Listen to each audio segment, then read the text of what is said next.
Hi friends, எல்லாரும் எப்படி இருக்கீங்க? எல்லாரும் நல்லா இருக்கீங்கன்னு நம்புகிறேன். இந்த வீடியோவில் வந்து நம்ம க்ளீனிங் ரொட்டீன் அப்புறம் வந்து குக்கிங் நான் என்ன பண்ணுறேன் அப்படிங்கிறத பார்க்கலாம். ஸோ ஃபஸ்ட்டு வந்து மார்னிங் ஒர்க்லாம் முடிச்சதுக்கப்புறமா எல்லோரும் ஸ்கூலுக்கு போனதுக்கப்புறம் நான் வந்து வாஷிங் மிஷினை வந்து டீப் க்ளீன் பண்ணலாம் அப்படின்னு சொல்லிட்டு அதில் உள்ள ட்ரேயெல்லாம் ரிமூவ் பண்ணிவிட்டு கழுவ ஸ்டார்ட் பண்ணிட்டேன். அதில் பாருங்கள் எவ்வளோ டர்ட்டி இருக்குன்னு. அதை நல்லா கழுவி க்ளீன் பண்ணிவிட்டு தொடச்சிட்டு அதை வந்து இது வந்து சாஃப்டனர் போடுறது. ஸோ இதை வந்து ஃபிட் பண்ணிவிட்டு நான் வந்து வாஷிங் மிஷினில் இன்சர்ட் பண்ணிக்கிறேன்.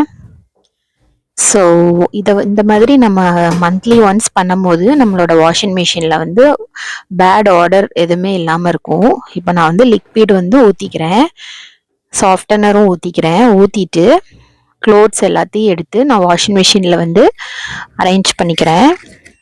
இப்போ 30 மினிட்ஸ்க்கு வந்து நான் வாஷ் பண்ணி எடுத்துக்கிறேன்.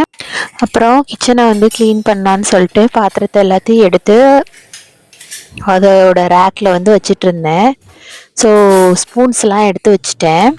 நான் வந்து இப்போது இந்த சிலிகான் ஸ்பூன் செட் வந்து காஸ்கோவில் வாங்கியிருந்தேன்.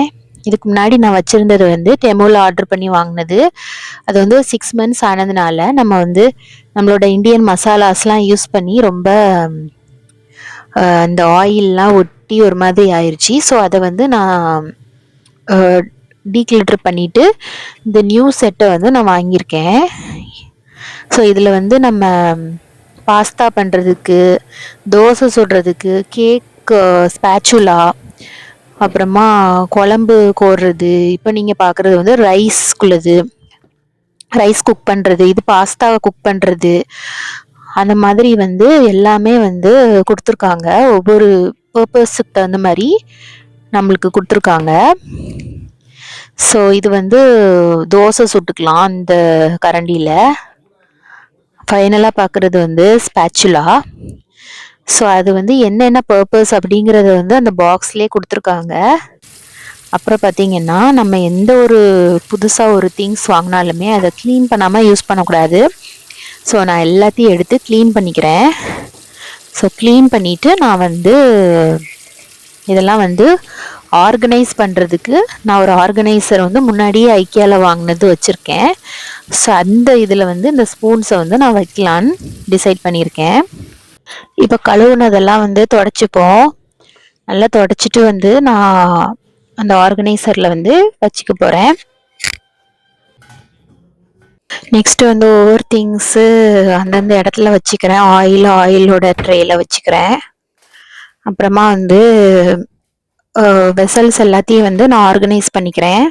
இது ஃபுல்லாக இந்த ரேக் ஃபுல்லாகவே பார்த்தீங்கன்னா செராமிக் பிளேட்ஸு, அப்புறம் கிளாஸ் பிளேட்ஸு, பவுல்ஸ் வைக்கிறதுக்கு. நான் இது வந்து ஐக்கியாவில் வாங்கியிருந்தேன். ஸோ இப்போ நம்மளோட ஸ்பூன் ஸ்டாண்டே அரேஞ்ச் பண்ணியாச்சு. அப்புறமா வந்து நம்மளோட க்ளோத்ஸ் வந்து ரெடி ஆயிடுச்சு. அதை காய போடலான்னு சொல்லிட்டு அதை வெளியே தூக்கிட்டு போனேன். அன்றைக்கி ஃபுல்லாகவே நல்லா மழை பெஞ்சிட்டு இருந்தது. கரெக்டாக அந்த டைம் வந்து கொஞ்சமாக வெயில் எட்டி பார்த்துச்சு. ஸோ ஓகே, துணியை காய போட்டுடலாம் அப்படின்னு சொல்லிட்டு நான் காய போட ஆரம்பிச்சிட்டேன். அப்புறமா வந்து திருப்பியும் கொஞ்சம் பாத்திரம் இருந்துச்சு. ஸோ அதை கழுவி வச்சுட்டு அதுக்கப்புறமா மற்ற வேலையை பார்க்கலாம் அப்படின்னு சொல்லிட்டு கழுவிட்டு இருந்தேன்.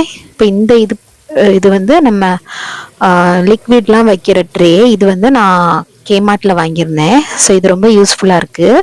என்னன்னு பார்த்தீங்கன்னா மந்த்லி ஒன்ஸ் வந்து இதை இல்லை வீக்லி ஒன்ஸ் கூட இதை கழுவி வைக்கணும். அப்புறம் பார்த்தீங்கன்னா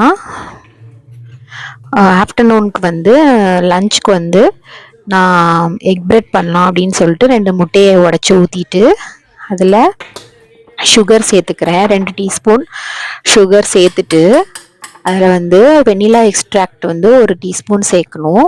அப்புறமா வந்து மில்க் வந்து 1/4 கப் அளவுக்கு மில்க் சேர்த்துக்கலாம். ஒரு 1/4 கப் அளவுக்கு வச்சுக்கோங்களேன்.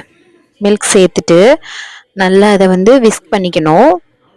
விக்ஸ் பண்ணிவிட்டு நம்மளோட பிரெட் ஸ்லைசஸ் அதில் போட்டு நல்லா டிப் பண்ணிவிட்டு அது கொஞ்சம் ஊறினதுக்கப்புறமா நம்ம தோசைக்கல்ல அதை சுட்டு எடுத்துட வேண்டியதுதான்.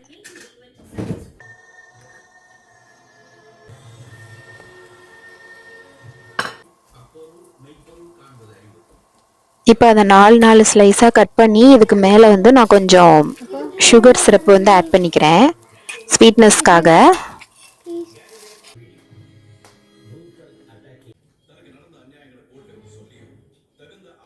நெக்ஸ்ட் வந்து சிக்கன் வந்து நான் வாங்கிட்டு வந்திருந்தேன் நைட்டு டின்னர் குக் பண்ணுறதுக்கு. ஸோ சிக்கனை வந்து நல்லா க்ளீன் பண்ணிவிட்டு அதை எடுத்து வச்சுருவோம். அப்புறமா வந்து ஆனியன் கட் பண்ணிக்கிறேன் சிக்கன் குழம்பு பண்ணுறதுக்கு. ஸோ ஒரு பேனில் வந்து கிரவுண்ட்நட் ஆயில் சேர்த்துட்டு ஹோல் ஸ்பைசஸ் எல்லாமே வந்து நான் சேர்த்துக்கிறேன். சேர்த்துட்டு பட்டை, கிராம்பு, ஏலக்காய், லவங்கம் எல்லாமே சேர்த்துட்டு நான் வந்து கருவேப்பிலை சேர்த்துக்கிறேன். கருவேப்பிலை சேர்த்ததும் நல்லா பொரிஞ்சதுக்கப்புறமா வெங்காயம் சேர்க்கணும். வெங்காயம் சேர்த்த பிறகு அதை நல்லா சாட்டே பண்ணிவிட்டு அதில் வந்து நம்ம ஒவ்வொரு மசாலாவாக சேர்த்துற வேண்டியதுதான். ஃபஸ்ட்டு இஞ்சி பூண்டு பேஸ்ட்டு சேர்த்துக்கிறேன். சேர்த்துட்டு நல்லா சாட்டே பண்ணிக்கலாம். பச்சை மிளகா சேர்த்துருக்கேன் அது கூட. அப்புறமா வந்து மின்ட் லீவ்ஸ் இருக்குல்ல, அது கொஞ்சம் சேர்த்து நம்ம வதக்கணுன்னா குருமாக்கு ரொம்ப நல்லாயிருக்கும். ஸோ எல்லாம் போட்டுட்டு நான் நல்லா வதக்கிக்கிறேன். இந்த வெங்காயத்தோடு நம்ம இந்த இஞ்சி பூண்டை சேர்த்து வதக்கும் போது ஒரு ஸ்மெல் வரும் பாருங்க, அந்த ஸ்மெல்லே போதுங்க, வீடே வந்து மணக்கிற அளவுக்கு ஸ்மெல் நல்லாயிருக்கும். ஸோ நல்லா வதக்கிட்டு அதுக்கப்புறமா நான் மசாலா சேர்த்துக்கிறேன். ஃபஸ்ட்டு மஞ்சள் பொடி சேர்த்துக்கலாம். அதுக்கப்புறமா வத்தல் பொடி ஒரு 2 டீஸ்பூன், அப்புறமா கொரியண்டர் பவுட்ரு ஒரு 2 டீஸ்பூன், மட்டன் மசாலா ஒரு 2 டீஸ்பூன் சேர்த்துருக்கேன். அப்புறமா cumin பவுடர் ஒரு டீஸ்பூன், கரம் மசாலா ஒரு டீஸ்பூன் சேர்த்துருக்கேன். எவ்வளோத்தையும் சேர்த்துட்டு நல்லா சாட்டே பண்ணிக்கலாம். நம்ம மசாலா வந்து கருகாமல் இருக்கிறதுக்காக நான் கொஞ்சம் வாட்டர் சேர்த்துக்கிறேன். இப்போது தக்காளி 2 தக்காளியை வந்து நல்லா மிக்சி ஜாரில் அரைச்சிட்டு அதை இந்த மிக்சரோட சேர்த்துக்கிறேன். சேர்த்து நல்லா வதக்கிக்கலாம். நான் வந்து ஒரே ஒரு டேபிள் ஸ்பூன் வந்து தயிர் சேர்த்துருக்கேன். தயிர் வந்து ஆப்ஷனல் தான். தயிர் நான் எதுக்கு சேர்த்துருக்கேன்னா நல்ல கிரேவி வந்து ஒரு திக் கன்சிஸ்டன்சிக்கு வர்றதுக்காக தயிர் சேர்த்துருக்கேன். இப்போ நான் கழுவி வச்சிருந்த சிக்கனை வந்து நான் இந்த இதில் சேர்த்துக்கிறேன் மசாலா கூட.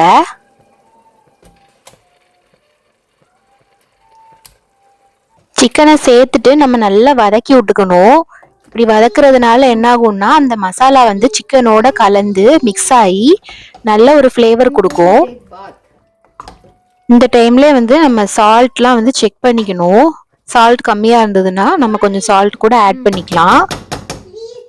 நான் எக்ஸ்ட்ரா மசாலா கொஞ்சம் சால்ட் ஆட் பண்ணியிருக்கேன். அப்புறமா கொஞ்சம் வாட்டர் சேர்த்துக்கிறேன். ஒரு கப் அளவுக்கு தண்ணி சேர்த்துட்டு இதை வந்து மூடி வச்சு ஒரு 10 மினிட்ஸ் மட்டும் குக் பண்ணிக்குவோம். சிக்கன் வந்து ரொம்ப நேரம் குக் பண்ண தேவையில்லை.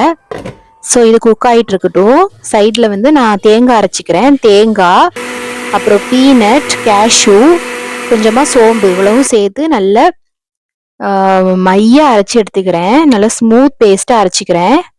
இப்போ வந்து நான் சிக்கனை ஓப்பன் பண்ணி பார்க்கும்போது நல்ல ஆயிலெலாம் வந்து திரிஞ்சு வந்திருந்தது. ஸோ இந்த டைமில் நான் தேங்காய் பேஸ்ட்டை வந்து நான் ரெடி பண்ணி வச்சுருந்த தேங்காய் பேஸ்ட்டை வந்து அதில் ஆட் பண்ணிக்கிறேன். இப்போ அந்த தேங்காய் ஆட் பண்ணதுக்கப்புறமா மிக்சி ஜாரில் வந்து ரிமைனிங் மிக்சர் இருக்கும் இல்லையா, ஸோ அதை வந்து நம்ம அதில் கொஞ்சம் வாட்டர் போட்டு அதையும் சேர்த்து ஊற்றிக்குவோம். ஸோ நல்ல தாராளமாக தண்ணி சேர்த்துட்டு ஒரு 5 மினிட்ஸ்க்கு வந்து மூடி போட்டு கொதிக்க விட்டுக்கலாம். இப்போ கொத்தமல்லி தழை சேர்த்து இறக்கணும்னா நம்மளோட குருமா வந்து சிக்கன் குழம்பு ரெடி ஆயிரும். இந்த வீடியோ வந்து உங்களுக்கு ரொம்ப யூஸ்ஃபுல்லாக இருந்திருக்கும்னு நினைக்கிறேன். இன்னொரு வீடியோவில் பார்க்கலாம். Until then, bye from Adira Vlogs. See you guys. Take care.